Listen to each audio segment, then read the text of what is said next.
Shalom, salam dari Batam. Salam bukan iman, kaleng-kaleng. Sahabat, pernahkah engkau berpikir hari ini ketika kita ada di bulan yang baru Juni 2022, kebaikan Tuhan itu sangat dahsyat dan luar biasa. Kenapa? Kita sudah mulai mengalami kelegaan atas pandemi COVID-19, benar? Bahkan di area terbuka kita sudah boleh tidak memakai masker. Di area terbuka, bukan dalam gedung.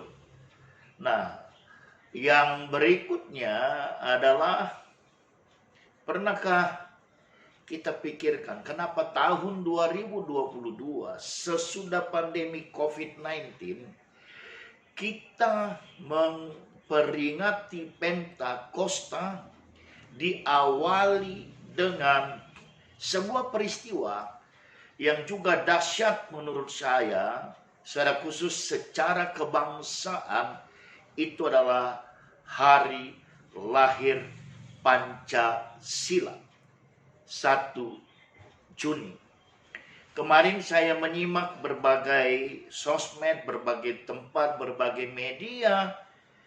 Saya agak sedih karena ternyata 1 Juni tidak lagi diperingati seperti tahun-tahun yang lalu.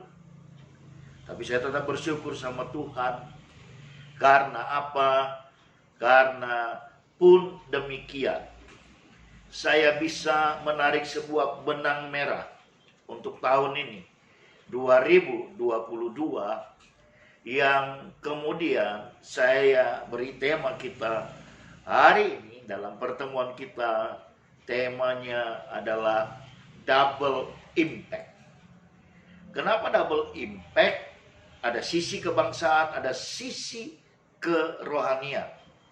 Nah, dari sisi kebangsaan, ketika 1 Juni ditetapkan dan kemudian diperingati sebagai hari lahir Pancasila, maka tidak ada tawaran lain. Hari ini, sebagai bangsa Indonesia, saya mengajak kita semua, kita adalah orang-orang yang Pancasilais. NKRI adalah harga mati. Tapi di sisi lain juga, dari sisi kerohanian, nanti 5 Juni kita akan memperingati Pentakosta. Sekali Yesus, tetap Yesus. Dan ketahuilah, sekarang ini Indonesia sedang membutuhkan kita, gereja. Karena kenapa?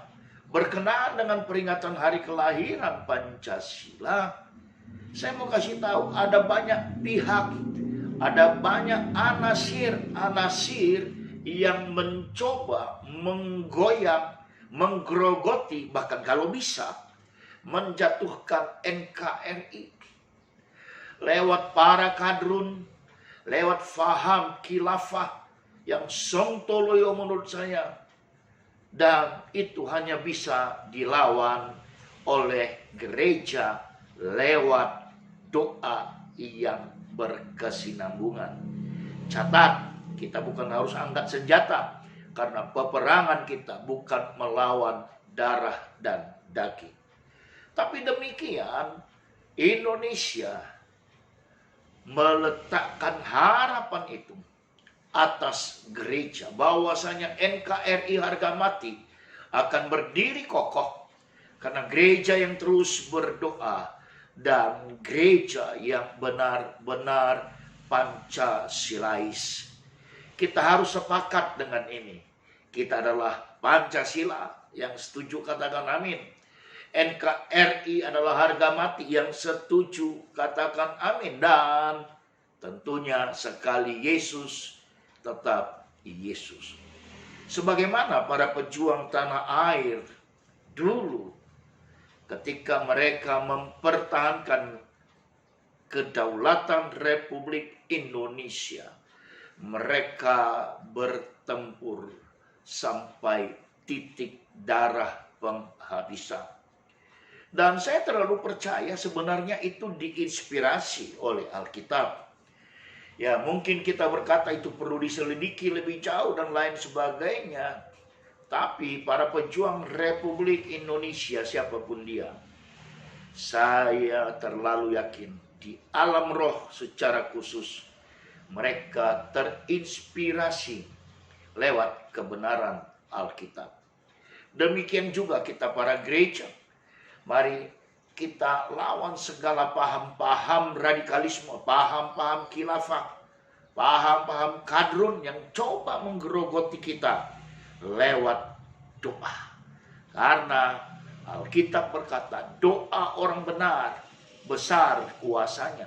Bukan buli orang benar yang besar kuasanya. Masih ingat beberapa waktu yang lalu, gereja saling menghujat ketika ada para petinggi gereja berdoa dan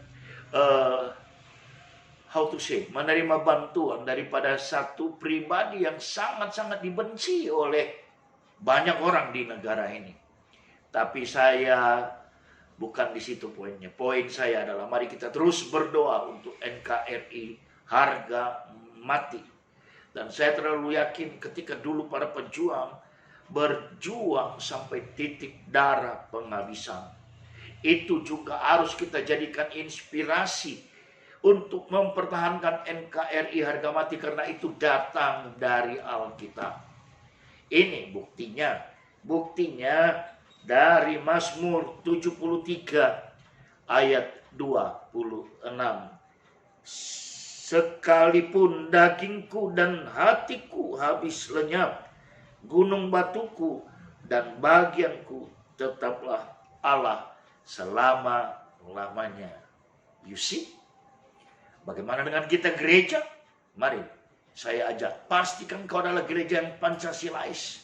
Pastikan kau adalah gereja yang punya moto dan tekad NKRI harga mati, dan karenanya sekali Yesus tetap Yesus. Bagaimana kita menyikapinya itu?